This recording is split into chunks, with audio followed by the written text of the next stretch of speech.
I pledge allegiance to the flag of the United States of America, to the republic for which it stands, one nation, under God, indivisible, with liberty and justice for all. Thank you.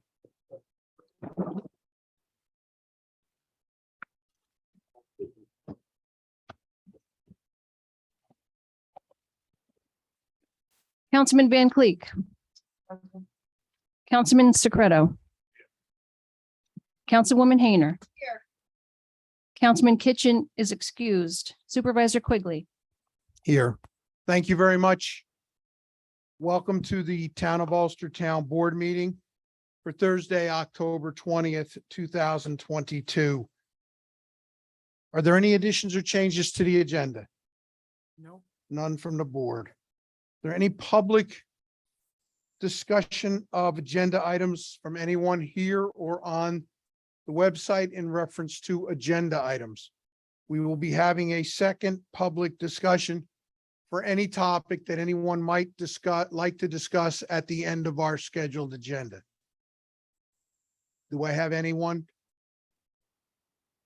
Thank you very much. Ladies and gentlemen, in our package tonight are the minutes for the September 1st, 2022 Town Board Workshop meeting and the September 15th, 2022 Town Board meeting. These have been circulated for comment. May I have a motion to accept the minutes as presented? Do we have any discussion on the minutes as presented? No.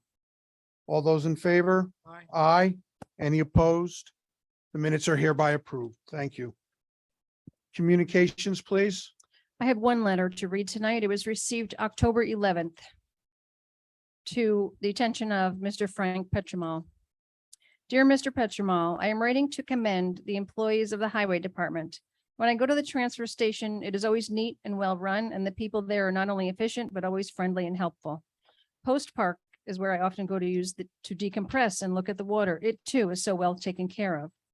As usual, the pavilion is clean and the attendants are very helpful and friendly. It is always so pleasant to gather there. Of course, the crews who pick up the brush, leaves, and plow are great. Those who do the pickups leave the area in good condition and remove all the material. Your posts on Facebook are very informative and appreciated. Thank you for doing that. In closing, thank you to you and your department for job was well done. It is truly appreciated.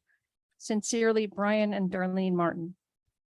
Another kudo for the Town of Ulster Highway Department. Thank you, Mr. Petromal. Abstract of claims. I had the opportunity to review the abstract of claims. I just want to commend Nancy and Megan both for the fine job that they do at preparing this each month. It's a privilege to go through all this stuff and find it all in order. We had prepaid bills of $992,080.31. We had abstract bills of $301,405.60. And we had escrow of $1,300 and a reserve movement of $397.02 for a total fund change of $1,295,182.93. I make a motion that it be accepted. So we have a motion and a second. Any discussion on the abstract of claims? All those in favor? Aye. Any opposed? Motion carries. I didn't spend as much money this month as I did last month. No, thankfully, no. There's always next month. That now leads us, we do not have any budget modifications for tonight, so we're going to skip that item. Moving forward under new business, our first item tonight is a presentation by National Resources of their iPark 87 master plan.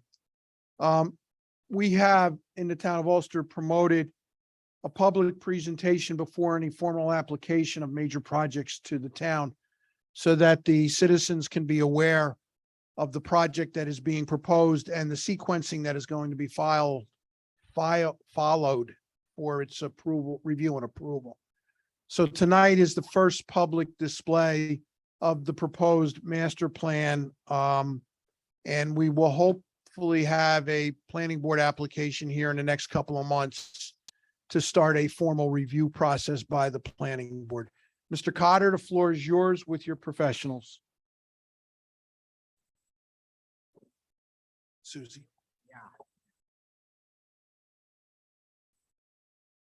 Thank you.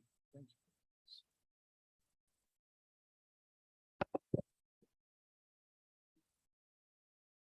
you. You can actually pick it up. Face you with the public. It's a presentation to the board, but the boards and the materials that you have will be available for public dissemination. You can give us 5 copies and put the balance on the rail for whoever might want them. Thank you.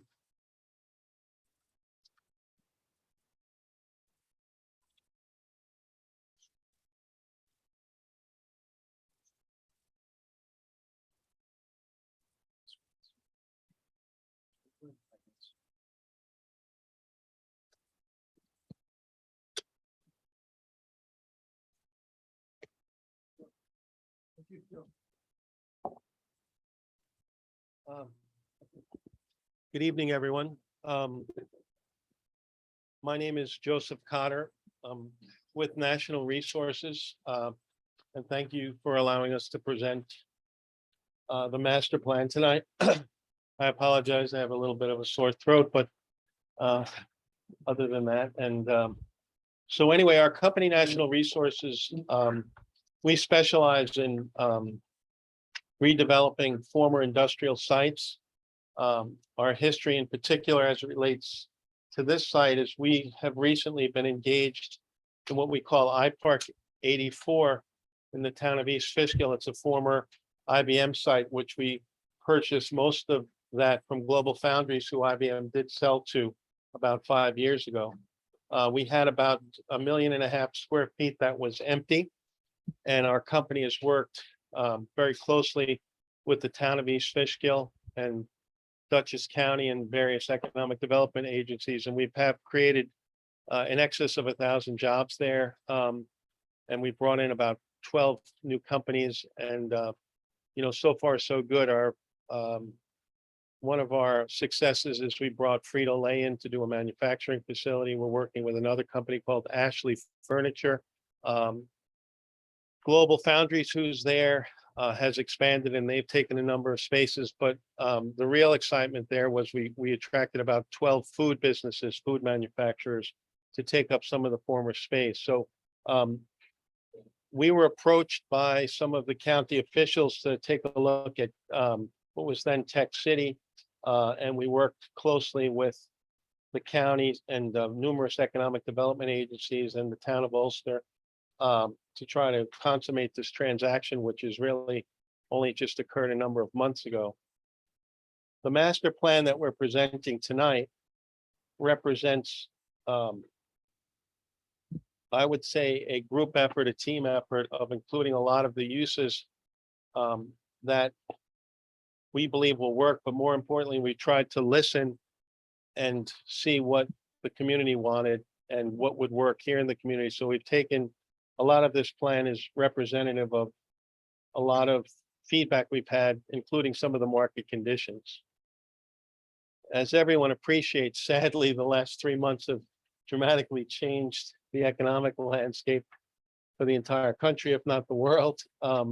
So things that were going to be a heavy lift about 6 months ago are now a very heavy lift. So, our most important message is that we need to work together and work closely to make this a success. It's going to be a very challenging project for us. We've never done one that had so many challenges in the before state, to be very frank, but we're optimistic and we have some good ideas. So one of the main challenges for the site is that a lot of the infrastructure is broken and the ecosystem to attract companies doesn't exist. So when we present some of the components here, I think the most important message is the fact that in order to get companies, particularly manufacturing companies and some of the other companies that we're engaged with, they all want to know where they're going to eat, how's housing in the area, where the employees are gonna live, how's transportation gonna work? And is there gonna be other activities for them um, that would make employees want to come and work here? So we'd like very much that be the framework that we approach this entire site. So starting on what we call the East Campus, job one is we have some existing buildings we call the main building, which is here, and then we have an existing manufacturing building. We have another building which is called 5N. Unfortunately, when IBM builds the site and they number all the buildings, no matter what you do, you can never shake their numerology. So we're already brainwashed. So we're already calling the buildings by the names that IBM used. So job one is for us is to redevelop and rebuild some of the buildings that we think are worthy. So in the course of our plan, one of the first things we're going to do is restore the main building. We're in discussions with a number of groups. We have a company that's called Archtop, who I believe we're going to speak a little later tonight. But we're also in touch with a number of organizations that will be, we believe, helpful for job training. We're trying to work with BOCES, SUNY Ulster, and groups that can help train the workforce that some of our economic drivers are looking for. So in that regard, the main building one is we're hoping to be what we call our training center. This building, which is labeled 1B, is a 275,000 square foot manufacturing facility. This building one, as we know it in IBM parlance, was also one of the buildings that required some environmental cleanup. We successfully did get rid of the piles, which we just accomplished recently, and that's been what we've done most of the summer. And we want to thank not only the EPA, but your town building inspector and all. I think everyone sort of weighed in, and we tried to do it as thoughtfully and as carefully as possible. So I think we were successful in not impacting, your community any more than it needed to be. So we're proud and just happy to get that big problem out of the way. Building one is a little more tedious. It really doesn't have any serious issues, but it requires a full scrub of all surfaces before we can reuse it. So that's what we're in the middle of. We're about a third of the way through. But we're optimistic that by spring we'll be completed with that, and we hope that that will be one of the buildings that we first occupy with some of our tenants. So taking it from the bottom, we have areas that we think are going to be good for workforce training, but let's talk about the drivers. Our whole philosophy and strategy with our iParks, and Fishkill's one, but we've done another few iParks. We have a very successful one that we did in Lake Success, Long Island. It was a former defense plant. And we're doing a good one in the old Otis Elevator in Yonkers, New York. We're actually doing movie studios there for Lionsgate. But one of the things that's very important to us is to try to locate the economic drivers. So for this plan, we believe our best opportunities to attract good companies are to offer not only the workforce training, but to offer really good properties that have infrastructure to try to attract manufacturers in particular. So that's at the core of what we're trying to do. Job creation is essential for the site. The infrastructure that IBM left behind is not in great shape, but we think does have the ability to be resurrected, and that's what we're spending a lot of our time on. The electric power system is been severely damaged, but we're working on repairing it, but it still does have 20 megawatts of power. And in today's world, some of the manufacturers that are emerging very much need infrastructure, and number one on their list is meaningful power. So the sites that we're in discussions with include the main manufacturing building, which we call Building 1. We've had discussions with a number of manufacturers in the battery storage space. We're working with a company out of Connecticut and another one that does hydrogen batteries, but both of them would lead to at least 500 jobs. And the new energy bill that was just passed, what we call the IRA, which is easy to remember, even though the name, the Inflation Reduction Act, may not be, we call it the Clean Energy Bill, but that bill has offered 40% subsidies and tax credits for battery storage, among other renewable energy sources. So one of the themes that we're trying to do here is to make this a renewable energy hub. So we're in discussions with some battery companies here and very far down the road. We do have a letter of intent with one group, which we hope to turn into a lease within the next 3 to 6 months. But that's one of our foundational pieces. Here we have what we call 2C is another opportunity for industrial site. We've had a number of discussions. You may have heard in the press, there was a few rumblings. We're working with a group that wants to manufacture dairy products that would potentially use some of the milk sources in New York and New England. We've been working with them. They still have a lot of work to do, but it would be a brilliant use because as I've come to know, Kingston is called the milk pail, which we never understood, but we've had a number of meetings with them and they've been working with some of the economic development agencies. But this site is very much a property that we think would lend itself to a significant manufacturing operation because it does allow for the heavy infrastructure, heavy power, and there is the ability with the former sewage treatment plant to possibly upgrade that if there were any other special needs. This property 2D is slightly smaller, but we've had other groups interested in the site. We've had some cold storage users and people that are power reliant on heavy power. So that's another one that we think is one of our so-called economic drivers.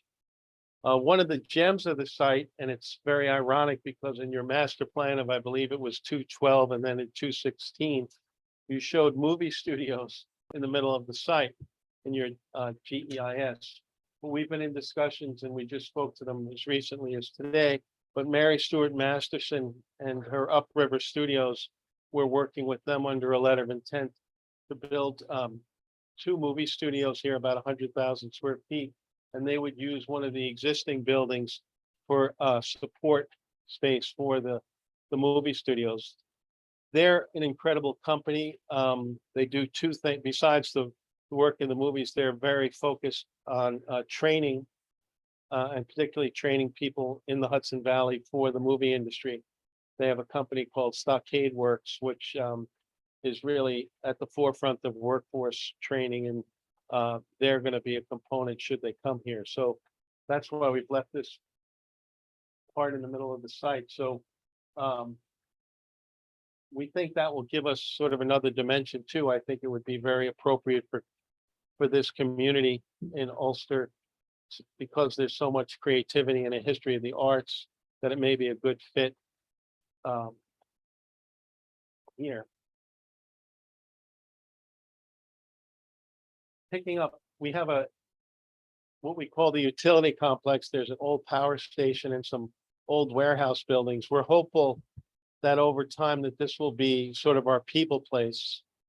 We spend a lot of time figuring out how to make our sites attractive to the public and what people really want to do today. So this is the area where we think we have the biggest opportunity to build what we call sort of a brewery, a food hall. We've been in touch with a major distillery, which we're hopeful we can attract. And we expect there to be some food and restaurants, as well as potentially over time, a hotel. In this area, we also hope to develop an art center. In our East Fishkill site, we did a small art center, which was very well received. And we think that it's a great focal point for the public to come together over food and art. And we think it's a very appropriate use from a lot of the community groups we've met over time and from the county people as well as the town people. It's been very clear that that the arts are a big part of this community, and it's important that there be something here for the public in that regard.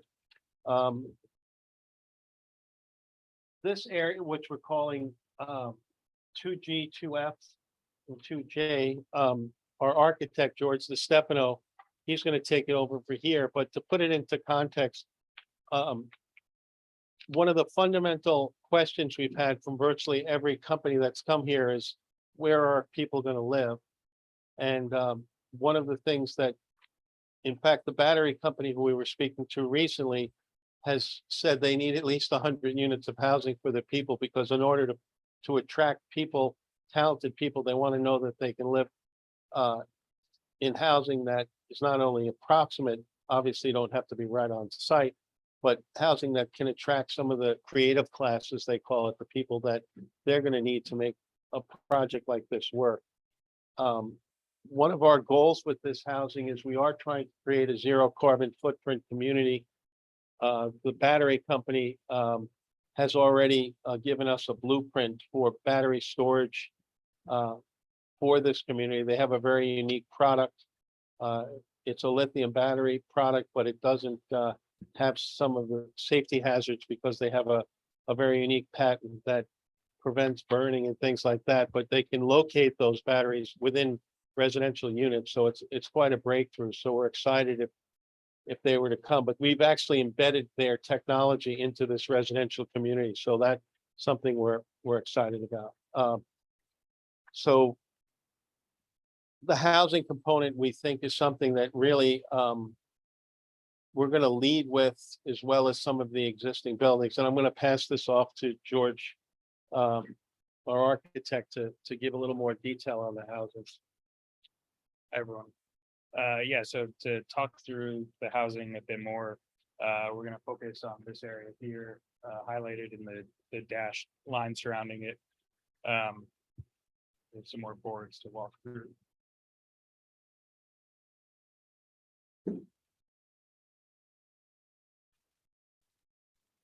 So if you look at the first plan in the upper left, I can talk through some of the drivers that we were focused on in developing the site plan for this area of the site plan. The first is that we are looking to maintain and reuse a lot of the existing infrastructure, playing on the idea of sustainability and adaptive reuse across the entire site. So you could see we're reusing a lot of the existing roads, and also, as Joe mentioned, the two existing buildings colored in the dark red, which are the existing powerhouse and another industrial steel warehouse. As he mentioned, it's meant to be the kind of people place or more public place of the site plan and really act as the kind of activated heart. From there, we've also utilized a range of different building typologies to create variety across the site. So you can see on the bottom left a mix of different architectural styles and building types that we're looking at. These include courtyard blocks, like what's shown in the orange here, with central gardens.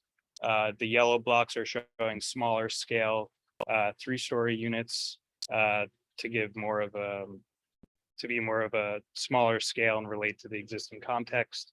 Some other features is that we're trying to preserve all of the existing old growth trees. So along the southern edge, along Boyce's Ave, you could see those trees remaining, and also the large outcrop of existing old growth trees in the middle plan in the area labeled C. That plan further describes some of the other landscape features we're looking at. Again, the courtyards in the middle of the residential buildings, some more public facing community landscape features, and some other flexible areas towards the activated heart of the site, including a hardscape plaza that could be used for different types of events, and a parking area that could be used also for more temporal events, including food truck events, weekend flea markets, things like that. On the right diagram, you could see we're proposing this street again that's existing on the site currently. The thought is to line it with various scales and types of retail or public programs to create a more activated part of the site and attract people of the public and also provide services to the residents that live there. Again, providing a variety of different scales. These larger blocks labeled as D would be more traditional local retailers. Shown in the existing buildings, as Joe mentioned, we're thinking of uses like a hotel, art center, and potential brewery or food hub. And we're also looking into the idea of creating smaller scale local boutique retailers, ground floor artist studios, non-traditional retail that could attract a different type of amenity and also a different type of use.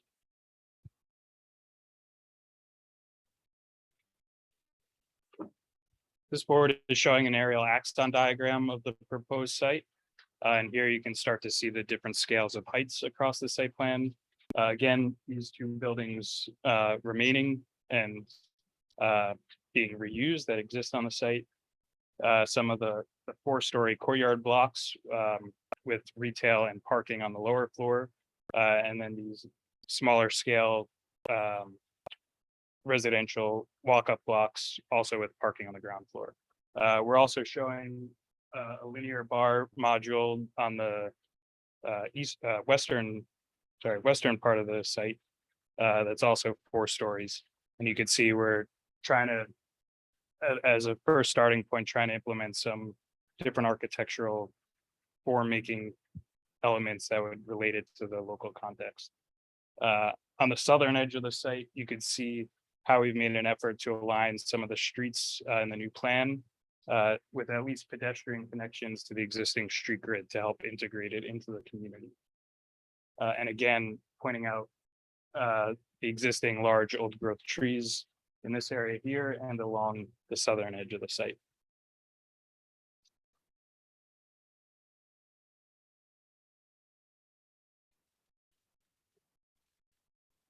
This last board is just showing an initial idea of some of the different materials and architectural themes that we might be looking at. Pulling references of the local context and architectural styles in the area. We were proposing this palette of 3 materials, corrugated metal, wood, and brick to be used across the site plan. And again, add variety. So the top is just showing a first pass at some of the potential facade options that we're looking at, and also looking at the varied height again.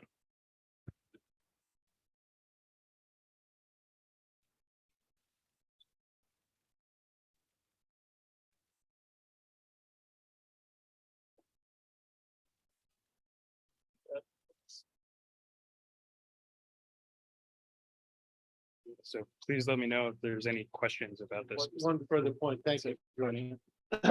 If you may see on some of the boards, you see the word mid-housing. Is the purpose of this housing is to provide what we call modern housing, but it's designed for basically workforce. It's not luxury housing. It's not what we call subsidized housing. It's mid-housing, which would accommodate a range of workers that could live here as well as other community members. The units are on the smaller side. There's approximately 1/3 studios, 1/3 1-bedrooms, and 1/3 2-bedrooms, but they're designed to be supportive not only to the community generally, but for the employees and the workforce that we hope we'll be able to attract here. And that's the type of housing product that was telegraphed from some of the employers as to what kind of housing would they like. I mean, we're here to, in this stage of a project, as you may appreciate, this is going to be a very long-term project. It's not something that is going to happen easily. So, we're really imploring your board and your town, which has been very supportive, and some of the other county groups, that this is going to take everyone. It's going to take a lot of teamwork. We're going to need a lot of help from all corners, but we're trying to listen as well. So, we're open to suggestions and ideas, but the challenge to attract these companies, it's a competitive world, and getting companies to come. One of the assets we do have, though, is you have an existing industrial site. So it is smart growth, and it does shorten the approval process is as distinct from, let's say, if we were building in a green field that didn't have any existing infrastructure. So the reuse of these industrial sites, we think, is the right thing to do with them. Driving through today, we've only done little nibbles of improvements. We have a team that frankly is so enthusiastic that it makes some of our the senior people excited, just because there's really a sense of pride among our team just to try to clean up the old gal. So it's turned into a little bit of an exciting project for us, but when you're there, you can feel, what was there before, and it's almost incumbent on all of us to try to come together and see if we can fill and rebuild this site. So, on that note, we're certainly open to whatever the board, if they have any specific questions, but that's sort of the general theme. The whole bottom part there is contingent on you filling those other buildings up, right? No, I think we would lead with some housing right out of the bat, only because it's chicken and egg. So You would build the housing without, we would build the no first phase of the employees? housing. Yeah, absolutely, because we're close to some of the employees, to be honest, the employers. Like I said, we have letters of intent, which in our experience, it's never done till it's done, but big companies don't take lightly. One of the battery companies is going to their boards, and, they don't go too far with real numbers and things like that. And we are optimistic on some of the educational groups and the workforce training that we're working with the county about, that will occur. Arch Top's a real company. We're close to signing a lease with them. And Mary Stewart and the movie complex, frankly, getting them will really activate the site. And, that would be something that would, really get us going. But we think it's important to at least get some of the housing, maybe, a number of units, just to demonstrate it's gonna happen, because if we all wait and hold our breath, nothing may ever happen. You have to really be optimistic. employees are gonna get first shot at those rentals? Well, we're gonna listen to the employers and see what their needs are, but besides whatever we agree to them directly, then it's gonna be open. Alright. Open to everyone. There's no restriction, but if the battery company already on the phone today said he's gonna need at least 100 units of housing over time, we would say to them, okay, we'll give you 25 units a year over 4 years. But that would be it. We're not gonna just, we're gonna try to, create we hope, a great people place and a good community that will be an asset. But as George pointed out, there's IBM did a lot of great landscaping, and after 50 years, some of these trees No, are they're old. pretty spectacular. So we tried to listen to the landscaping as well and make sure that we kept some of the better. So this will look like it's been here for 50 years once will look like an established community with the street grid and some of the landscape. Any other questions from the board?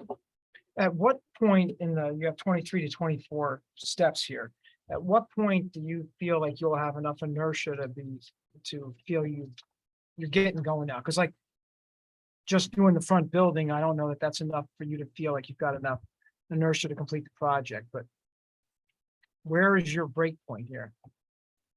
As in, This is gonna really work.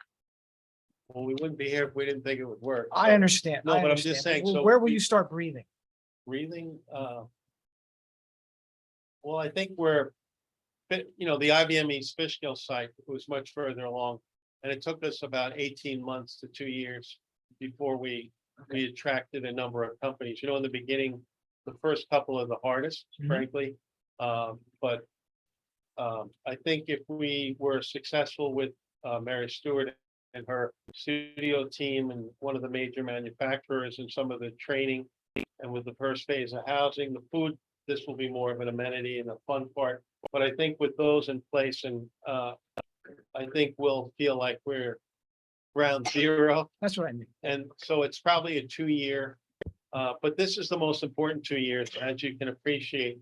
It was a lot more fun a year ago when interest rates were half of what they are now, and the world, everyone was a little more optimistic. So the one good thing about the companies we're dealing with in the renewable energy space, is that this new legislation, the IRA, has dramatically boosted their industry. I don't think people would be doing solar or certainly battery storage without this new tax credit. So that's one of the things that's really driving. So we could very much see the entire complex having the theme of sustainability, not only in the housing, but in some of the manufacturing companies.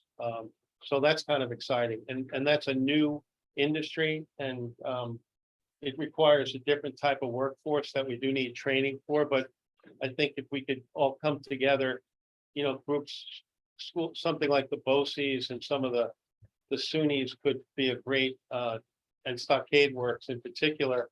You know, there's a number of groups in place that could actually do a good job in taking, training a workforce that we really need. Our wastewater superintendent, not to put you on the spot, Vincent. What's the impact on the plant?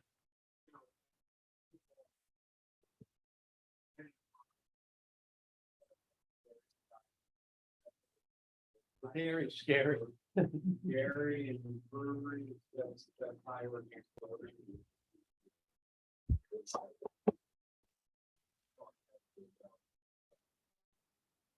Yeah, thank you. I think the dairy, from what we know, is a major undertaking. That's one of their, you know, one of the challenges for them to locate anywhere. But the former sewage treatment plant could, they believe, possibly become a pre-treatment facility that they would undertake to upgrade. So it would take the burden off your, you know, your town sewage treatment plant, because you can't just take a dairy. The distillery is a little easier than the brewery. So what I've heard, because we've done one in East Fishkill, and they run a very strict sewage treatment plant because they're dealing with the waste from the semiconductor plant. So if you even put one hop through their sewer, they pick it up. So they're organic detection. So we're pretty, we've had our wrists slapped with a sloop, the brewery who's down there, has been caught out a number of times for putting stuff down the drain, which they shouldn't, but they catch them literally every time. So we're pretty familiar with the some of the environmental constraints or testing we have to do. But you know, Ms. Hayner, any questions from you? No, you answered all my questions. Thank you. This is great. Your process time, what is in the back of your mind as to when our planning board consultant and planning board chairman and members of the would be able to get an application and start, so to speak, reviewing the details? we're gonna get George a prescription of Adderall, and we're hopefully can work around the clock. No, I think it's probably something in the 4 to 8 week timeframes, but we'd like to possibly come in and meet with your planning board prior and just make sure, you know, we're on the right track, and if there's any advice or, you know, give us the roadmap so we can be more effective and not waste too much time. I mean, we would like to see what we could do with some of the existing buildings, you know, that maybe are less of a permitting issue.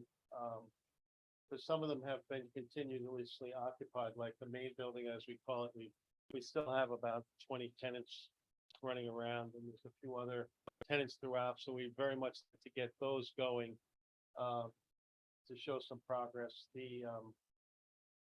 And the housing, I think we wouldn't plan to start until probably next year, maybe mid to late spring, you know, assuming we get through the planning process. But I think we are hopeful to get it in before year end, Supervisor, but you know, maybe it doesn't really get on your agenda till next year. We'll see how it all works out.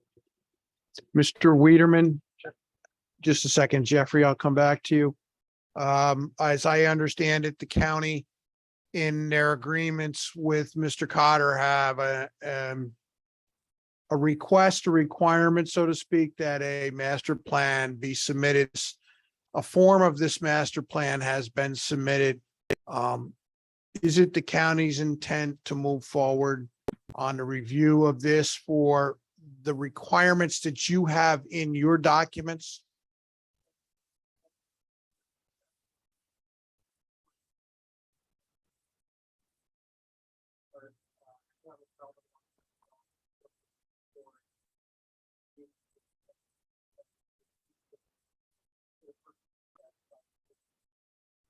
Okay, because I would like to see that process be concluded prior to the statutory review by the town's planning board, because we have specific property level requirements that may not be contemplated in your agreement. Mr. Ring?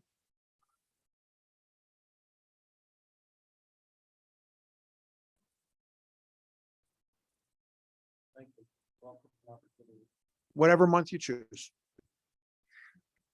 Any other questions from the board? Gentlemen, thank you very much. Thank you. We're not taking questions from the public here. Thank you. We'll take them in the back end of the meeting. The next presentation here is by Archtop Fiber. This is a proposed fiber cable system for the town of Ulster. And I don't want to steal their thunder, so please.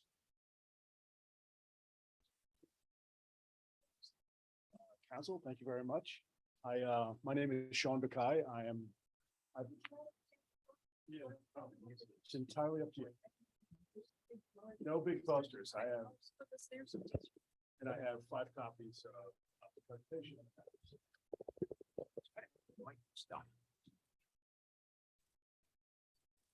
Now, before I forget, the materials here will be posted to the town's website under proposed projects. This is a contemplated submission, not an actual. And there is a substantial process that needs to go through before this is approved.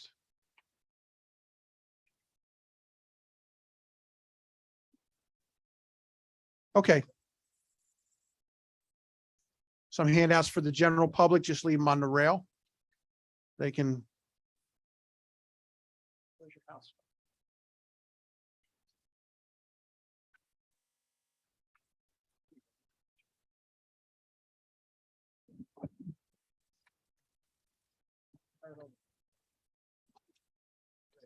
So, sir, if you could start out with just a general description of Archtop, and then you can get into project specific issues. Certainly. Yeah, my name is Sean Bakai. I'm the Chief Development Officer of a company called Archtop. We are a newly formed enterprise of frankly old friends. We have worked in this industry many decades, and from all 4 of the founders, many decades together. We started out with a company called Bresnan Communications, founded by a gentleman, an icon in our industry, Bill Bresnan, one of the founders of the concept of broadband, really. And over the years, we have built that company to one of the largest companies in the industry. It was sold, and we recently decided that we're just better together than we are apart. And we looked for a place to do this again, and the Hudson Valley has been a place of passion for me personally. And that passion is translated to our partners, one of whom just bought a house in Wyndham. I live in Rhinebeck. Another one lives in Monroe. How about the town of Ulster? That's well, we're about to talk, Mr. Van Cleek, about the town of Ulster, because we're actually home based here. As Joe mentioned, we are either the first or going to be one of the first tenants at the iPark facility. We're building out about 80 seats. All of those seats are well-paying jobs in the high-tech industry. And so when we first spoke to you, Mr. Supervisor, we said we had plans, but we would come back when we had something finite to discuss. And since that time, several months ago to today, there's been a lot that has happened. The company was formed. We are fully funded. We have financial partners, which are largely pension funds and long-term investments that the financial vehicles are in place and completed. We have hired the first tier of management to do its, as you can imagine, perhaps I should step back and talk about what it is that we're going to be building first. It's a broadband system, but it's not just any broadband system. It's a fiber to the home, fully modern system, which is available in very, very few places in the world at this point. People are building fiber, you hear it quite often, but we are building a true, what's called an XGS-PON fiber network, which will provide fiber-based internet service and phone service provisionable right now to 10 gigs per location. The vast majority of fiber systems provision to about a gig, just a little bit less, given some carrier waves that need to be carried in that, but we are using this next generation technology. It's available in Seoul, South Korea, and Tokyo, Japan, and a few places in the United States. But for the most part, most people are doing what's called GPON. We are using the next generation of advanced lasers, and they're actually testing 25 and 50 gig cards on this same architecture right now, which are working. So if we ever needed more than 10 gig, which is hard, frankly, to imagine, it would just be a simple changing of the laser cards to do that. And then we could start provisioning. And obviously the end devices are called the network termination devices in the homes or businesses. So that's what we're building. And it's an extraordinary investment. It's about $300 million of private at-risk capital. And that is to areas that meet a certain profile. And you can ask sort of what that profile is. There is a couple of inputs to that decision. Density is one of them. How many homes or locations per mile? Another is so a competitive interest. We have been most attracted to this area largely for, and this is probably difficult to hear, but because it was forsaken by the incumbents. The level of investment in this area by the existing providers is so low that it makes it attractive to us because we would be such a huge differentiation. When you are struggling to get a few megabits through your Verizon DSL technology, or even cable as advanced as it has become through their DOCSIS system, when you get a gig or 10 gigs or 5 gigs, it's really a transformational moment when you get that. It's virtually unlimited bandwidth is what we're offering, and it's fully duplex up and down, which is becoming increasingly important in today's world, particularly work from home. So that's what we're building. Where we're building it is, well, I've shown you a map of what it is in Ulster Town, but we have a phase 1 plan, which is about 1,000 miles up the Hudson River on one side and down the Hudson River on the other. As I said, we are based in Ulster Township. I work here right now. I go to work and I park 87 every day. And as do some of my new colleagues. And we are hiring, I did 2 interviews today alone. We are trying to hire as local as possible. We still believe there is value in seeing people day to day as opposed to work from home. And so we are struggling a little bit with a certain sort of new culture in that regard, but we are pretty passionate about bringing people into this community with well-paying, high-tech jobs. And that is everything from network design to network construction to customer care, marketing, all of the things you need necessary to provide the top quality service. As a group, we have, and this is going to sound somewhat arrogant, but we have so consistently won every customer care and technical award in our industry that it has almost become rote for us. And again, that sounds awfully arrogant, but if you look at our industry, there are awards named after our founder for just that word. And we take our business very, very seriously.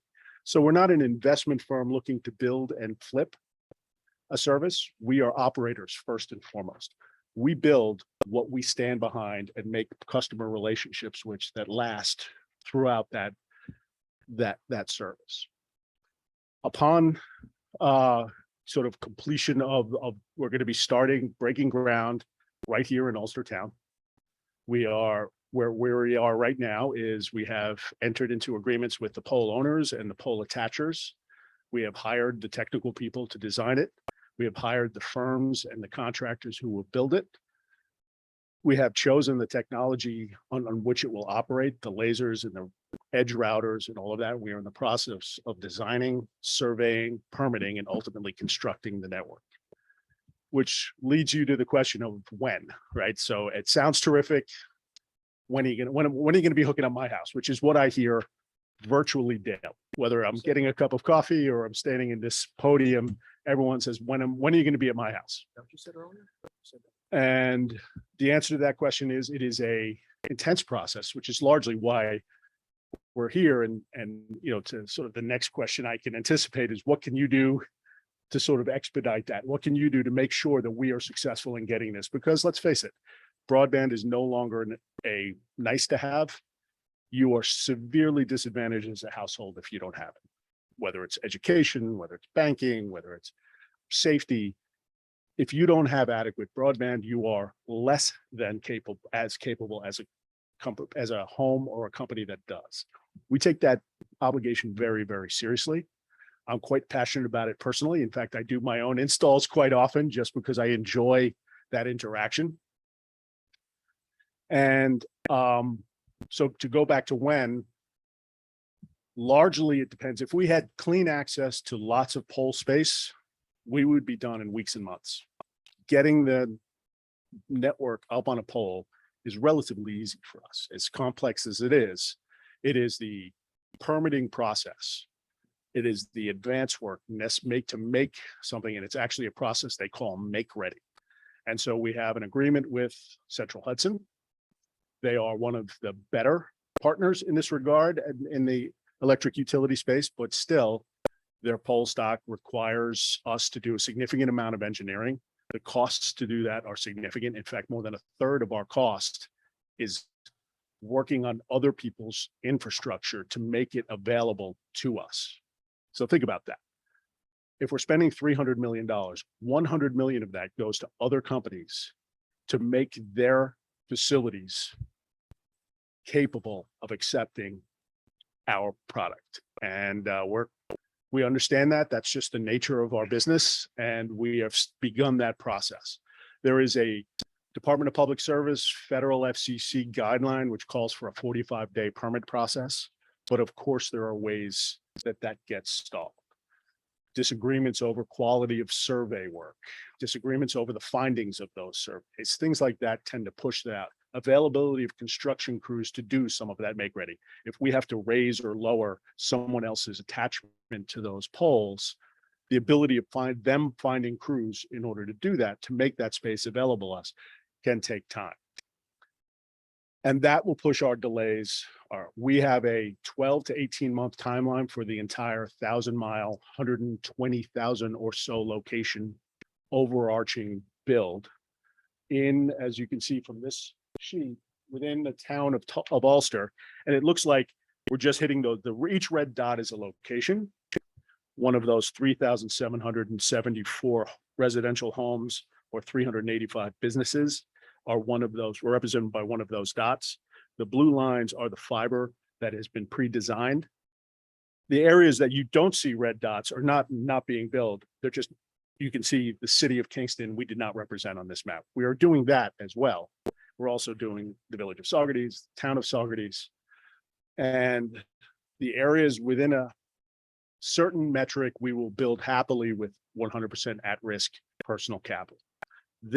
Everything we're talking about on this sheet is an investment that we will make. And that isn't speculative. When we first came here, Supervisor Quigley, we talked about things that we hoped to do. This is something that we have committed to do now, and we have raised the financing and hired the people and are embarking on the permitting side of this and constructing immediately. We are at least as soon as the permitting process will allow us to so do. I think sort of the next question that I would hope to anticipate is, again, what about the county? What about the areas on this map that aren't represented by a dot? Because you look there and you think there are homes there. There are people there that need this service. And they live up streets that may not have the density required for us to make a return on that investment. And we don't shy away from that. Simple truth is that if we did not make a return on the investment, we wouldn't be allowed to do this for very long. So we proved a concept. I personally worked on a project in New York in the southern tier, which built 4,000 miles of fiber from Corning all the way to the Erie County line, all the way to Salamanca, New York. And we did so to extraordinarily rural populations, the proverbial more cows than people in this area. We did that through a partnership with municipal support. The state of New York had, through the Empire State Development Program, a program called the New New York Broadband Program, one of a truly extraordinary program. We were the largest recipient in that program and also served the greatest number of new homes of anybody in that program. I left that company. It was a company called Armstrong. And we started this company to do largely the same thing, but in this area instead of that area. I invoke you to call the county supervisor or the townships within Allegheny County, Chautauqua County, Steuben County, and use my name. And they have asked me to continue to build in those areas. Obviously, we have chosen here instead. We did a GPON technology there, not the XGS PON, and it was extraordinarily and remains extraordinarily well received, and the penetration continues to grow in each of those areas. The service is inherently stable. It is inherently safe as it is all dielectric. It does not require any electricity. It's purely light down a glass fiber the size of a human hair. And I know Council Member Van Cleek, you are intimately aware of this through your company. And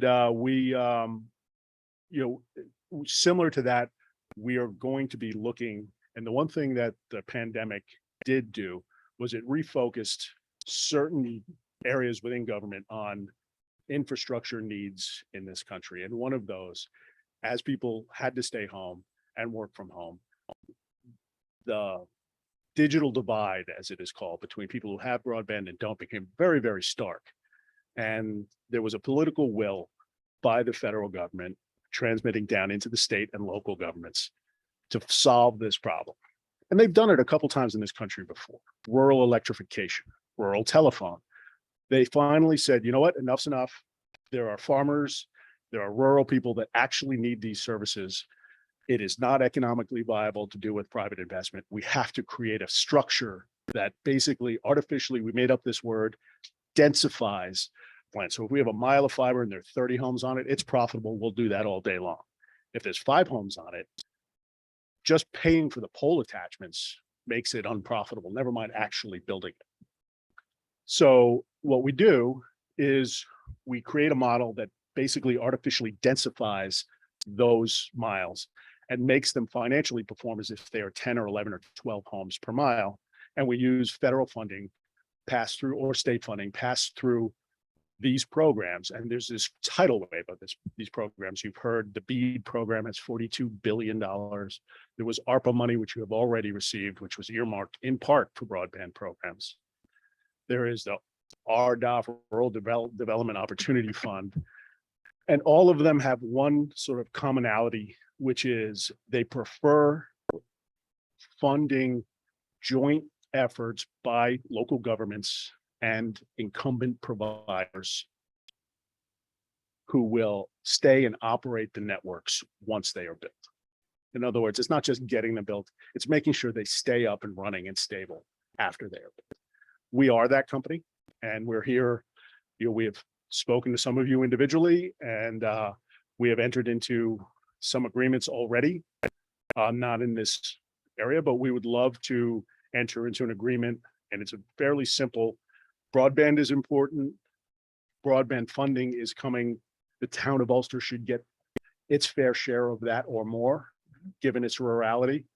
And a company that can do that for us is Archtop Fiber.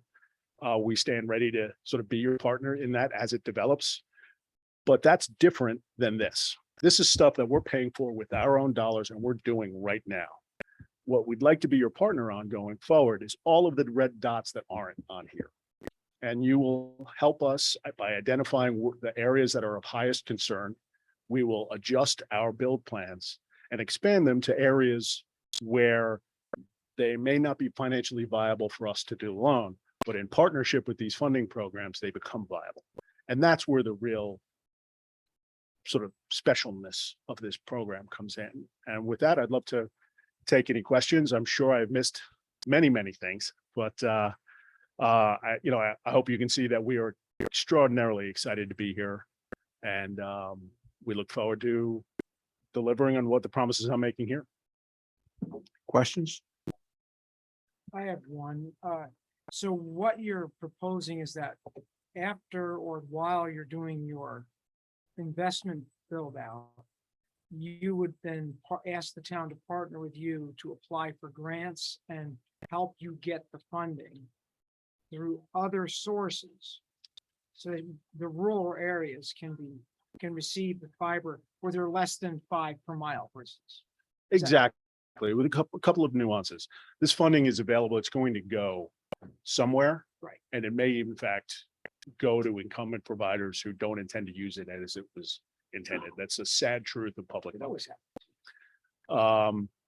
These funding mechanisms are being planned as we speak. The notices of funds availability have been made, the budgets have been set. The state of New York has identified 500 million extra dollars for their Connect All program.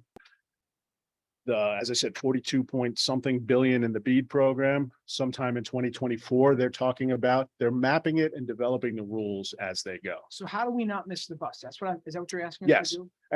And how do we not miss the buses? We develop a plan that they love their buzzwords, shovel ready, where we say, we're going to create a plan and here are 3,000 extra homes. I don't know. I'm just speculating. I'm using a number in Ulster Township that are not included in our current plan.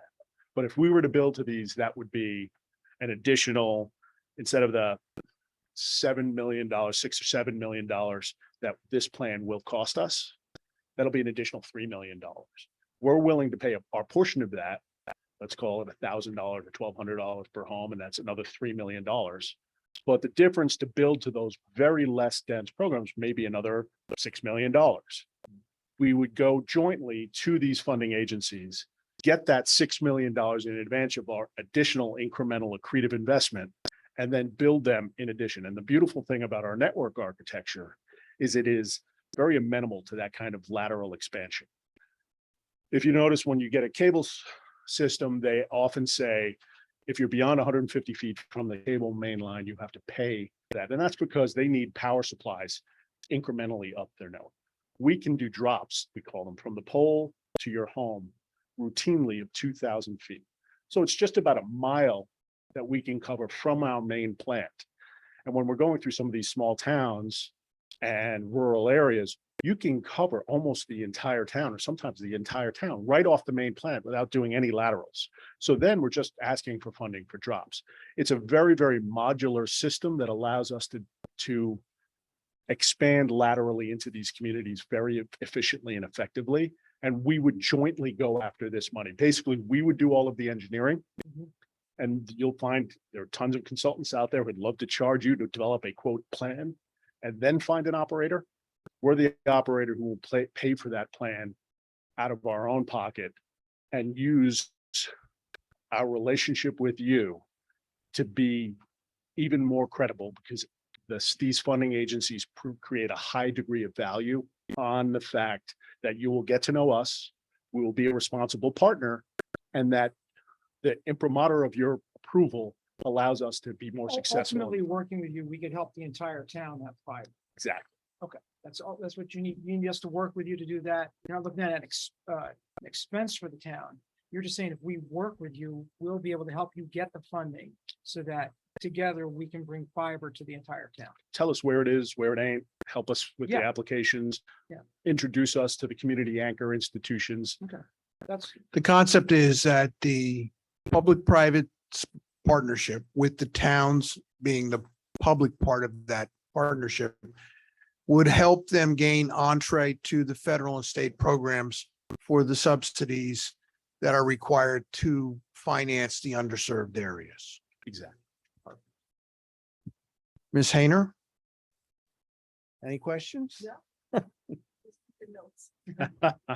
Um, are we ready to put in our applications to get first service to our town hall? Right here. now, all here. We Yeah, start make sure right- it's on there. well- We need it right here. Okay, You got a team on okay, it? so Well, you can the See my process, office from here, so. the process is that we have had a proposal. There is a sample agreement that is being circulated that describes the legal obligations of a public-private partnership. We will present this to the board at the next meeting and move through that process, probably 4 weeks. And you continue down your path and keep us advised of where you're going vis-a-vis your establishment here and your establishment in other other communities within Ulster County. As I understand it, I was explained that you have concluded an agreement with Sullivan County. Sullivan County approached us very early. They were actually the only county in the state to get no funds through the New York broadband program at all. And so obviously they were acutely aware of that fact. And when we were purchasing some incumbent local exchange carriers, small phone companies in the area, this constellation of Lex, and then we're going to be interconnecting them as part of our, these are 100-year-old companies. And one of them is close to the border of Sullivan County, and that relationship was in place. And so we started down that path early with them and have executed this contract, almost identical to the one I circulated. Okay, we'll have you back at a future meeting for further discussions, but the materials you have provided to us will be shared with the public on our website. Appreciate it. And hopefully we get public feedback, and I'm certain I will get many phone calls asking me when can they sign up and who are they going to sign up through? Thank you very much. That concludes the 2 presentations for tonight. I would like to move on our agenda. The first item is a presentation and acceptance of the supervisors of the town clerk's report for the month of September. I'll make a It is motion in the to accept. package. I have a motion. Do I have a second? Any discussions on the town clerk's monthly report? All those in favor? Aye. Any opposed? Motion carries. The next item is a presentation and acceptance of the supervisor's monthly report for the month of September. May I have a motion? Any discussion on the supervisor's report? All those in favor? Any opposed? Motion carries. The next 3 items are personnel.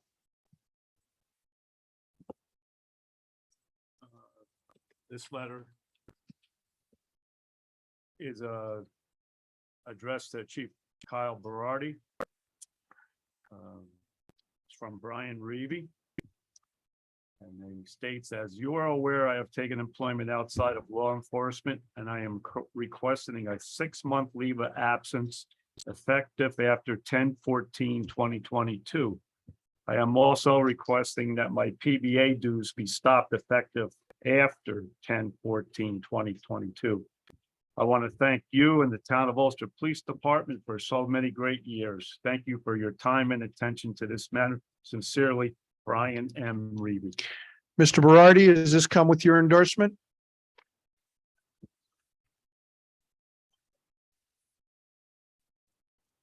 Very good. May I have a motion to authorize the leave of absence? I'll make the motion. Any discussion? All those in favor? Aye. Any opposed? Motion carries. Going to read the next 2 together. The wages are the same, and so is the start date. This is also by the police department. Employees' names are Anthony Carcamano and Jaden A. Campas. Title is dispatcher, comes out of the police department general fund. It's a part-time position, non-competitive. Union position, yes, PBA. It's a part-time, so it's not covered with insurance. It's a step 1. Wage is $18.93 an hour. Start date is 10/24/22. And this comes at the request of Chief Kyle Berardi, and I make a motion that we hire both men for this position. Any discussion? All those in favor? Aye. Any opposed? Motion carries. I'm passing the next one off to my good buddy here. Yeah. Last month, I had the opportunity to make a motion to hire a new person. Unfortunately, but I guess best for this person, after a few days on the job, he determined it wasn't for him. So I have in front of me, I, Daniel Norman, appreciate the opportunity to be employed at the town of Ulster. But at this time, I have I have to respectfully resign from my position as a wastewater maintenance worker. I have decided to pursue my previous endeavors and focus on my own interest and self-improvement. This comes from Daniel Norman. Motion to accept his resignation. I'll say. Any discussion? All those in favor? Aye. And that's the last time you're authorized to hire somebody. At the last meeting, the town board authorized the purchase of a 2022 Dodge Durango for the police department to fulfill our fleet needs. Shortly after that approval, Chief Berardi came into my office and informed me that the pricing, if we waited until next year to replace the other vehicle that we need to replace, it would be $4,000 higher. So tonight I asked for a motion to authorize the purchase of one 2022 Dodge Durango under New York State Contract PC 69047 SB from Bagnell Motors in an amount not to exceed $35,374.09. I'll second it. Any discussion? All those in favor? Aye. Any opposed? Motion carries. Also, at the last meeting, the town had the opportunity to make a promotion of Detective Benjamin to Detective Sergeant Benjamin. Tonight, there is a request to authorize Detective Sergeant Benjamin to attend the New York State Woman in Law Enforcement Annual Conference from October 26th to 28th in Fairport, New York. This is going to be funded for the registration fees by the town of New Paltz, as they are sending a full contingent of female officers. And the town of Ulster will be incurring Sergeant Benjamin's time and probably travel expenses. So with that, may I have a motion to authorize the travel outside the town of Ulster with a town vehicle? Any discussion? I think she could probably lead it. Well, I expect that to happen someday, but any other comments? All those in favor? Aye. Aye. Any opposed? Motion carries. Chief Berardi, the last item is in relation to the conversion of a motor vehicle. Would you please explain to the town board what happened here?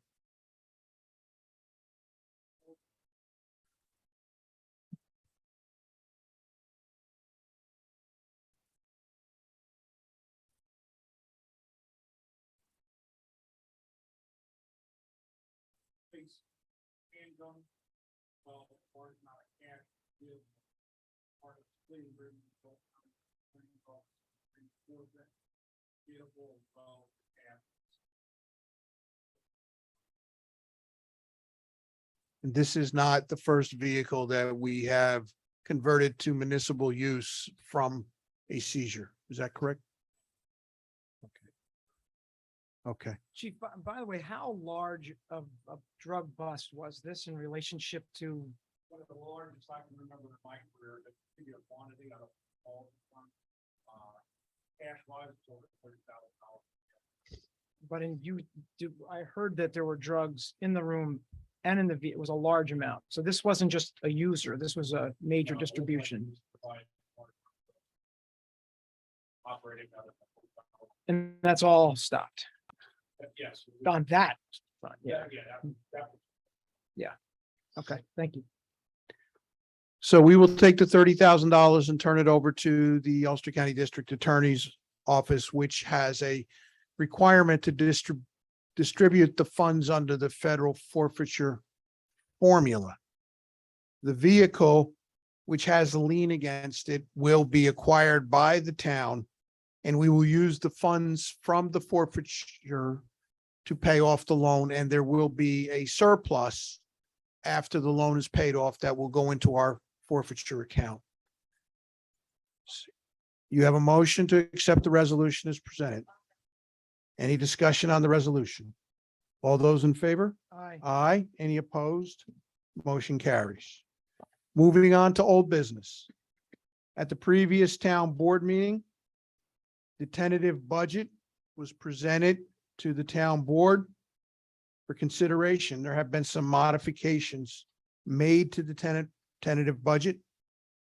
The scheduled salary increase for the town board members of $400 per year per member has been rescinded. The budget contains a salary of $10,400. In addition, an additional $25,000 has been appropriated from the capital reserve account to reduce the tax levy further. And minor changes were made correcting several salary items that did not translate from the back to the front during the budget process, and some overhead items such as Social Security and pension contributions were adjusted. As to the Highway Department budget, there are no major changes other than an additional $6,000 being appropriated from fund balance to reduce the tax levy further. So with that, gentlemen, I am pleased to present to you a draft preliminary budget that has been distributed and will be posted to the town's website. There is a resolution in our package approving this budget as the preliminary budget. This will allow the town clerk to file the preliminary budget with the Ulster County Department of Finance as is required. And this will serve as the budget that we will carry to the public hearing at the workshop meeting on November 3rd. And we will accept public comment on that budget. Is there any discussion that should take place? None for me. Everything went well. Thank you. May I have a motion accepting the resolution? I'll second it. Any discussion on the resolution? All those in favor? Aye. Any Aye. opposed? Motion carries. We have a preliminary budget. I ask that the town clerk submit it as required. And I ask that it be posted to the town's website. And it will be the budget that we have a public hearing on November 3rd. Ladies and gentlemen, that concludes my scheduled agenda for tonight. I am happy to open the floor to public comment on any topic that any individual wishes to bring to the floor. You have a question, ma'am.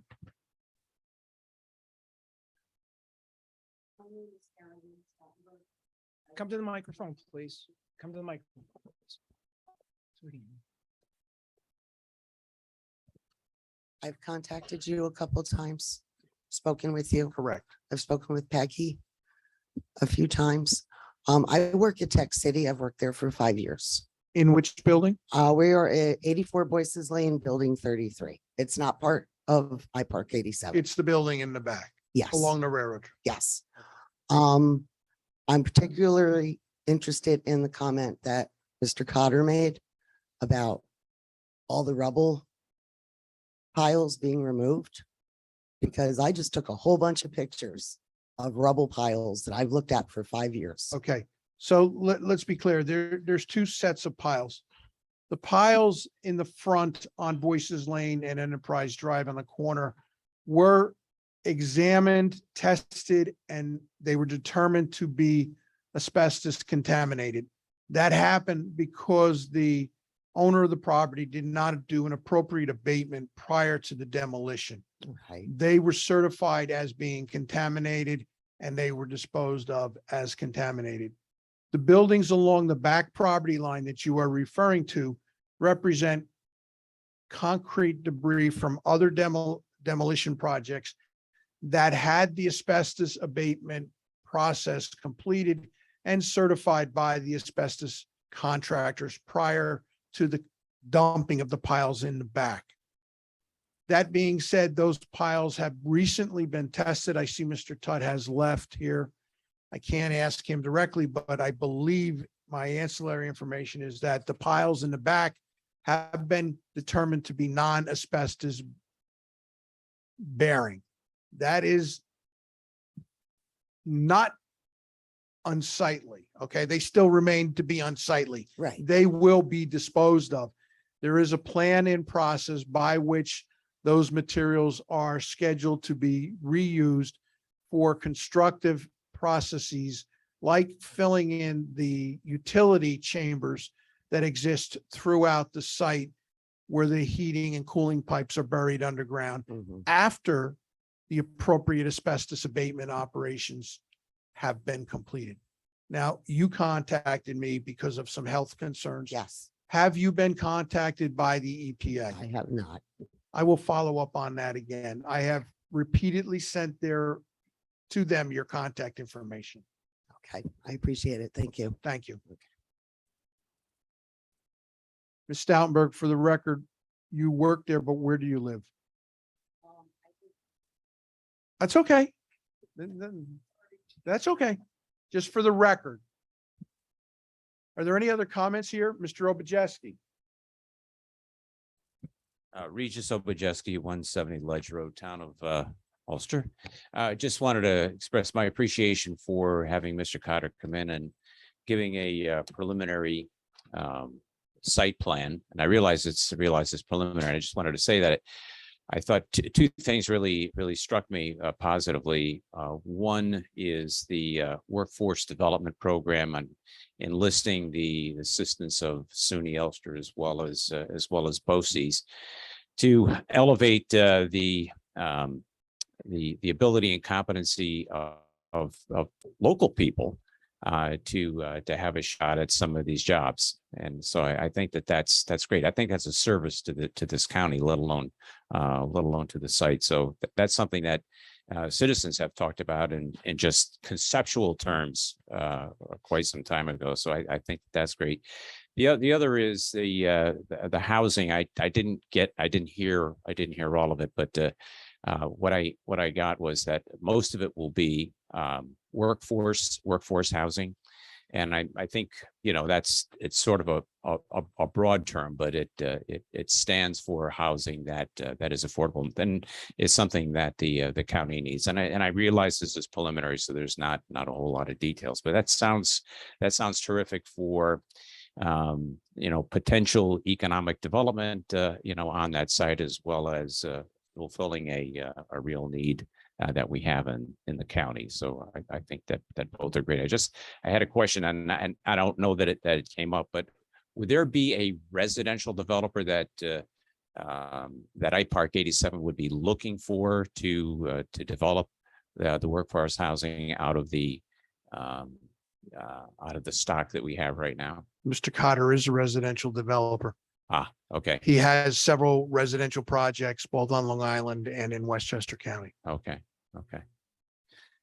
Great. And on the budget, I assume that the preliminary will be similar to the tentative. Similar in what sense? The size of the budget, the difference between last year and this year. The preliminary, excuse me, the tentative that we talked about a couple of weeks ago. Pardon me? Thank you. The preliminary budget shows a $25,000 additional decrease in the tax levy, Okay, driven by the appropriation of the capital reserve in the general fund, and a $6,000 decrease in the highway tax levy, driven by an appropriation of additional fund balance. good. Looking forward to seeing that. Thank you. Thank you. Well, yes, at the Okay. last meeting, the discussion came about Mr. Obajeski's statements in prior years as to why the town was unable in prior years to exercise the financial steps that we've taken this year.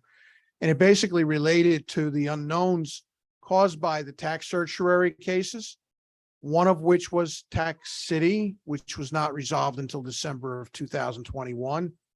We've had a number of tax certiorari cases in reference to Home Depot and Lowe's and stores of ShopRite of that ShopRite. nature, Mm. where there were potential liabilities that could have been incurred by the town in making refunds. Additionally, additional revenues have been negotiated in a revised host community benefit fee with the Ulster County Resource Recovery Agency, and a bonus sales tax sharing agreement has been negotiated in a sales tax sharing agreement with Ulster County.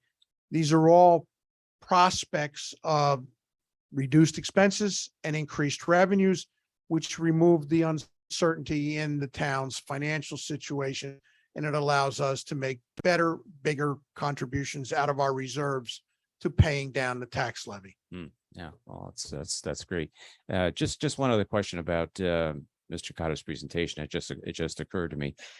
He had mentioned a battery provider, not a provider, but a builder. And he had said that they were lithium ion. Is that displacing the zinc batteries that we had heard about a while back? There are two battery manufacturers competing for the space at Tech City. Zincgate is in a capital raising phase in their business. The alternative already has a commitment from venture capitalists of, I believe, $80 million. So one is further along Okay. in their life cycle than the other. Hmm. And as a landlord, he's going to take the first one that gets to the finish line. Yeah, I can understand that. All right, well, thank you. Any additional comments from the audience? Any comments from any individuals on Zoom? Have we had any comments on Facebook?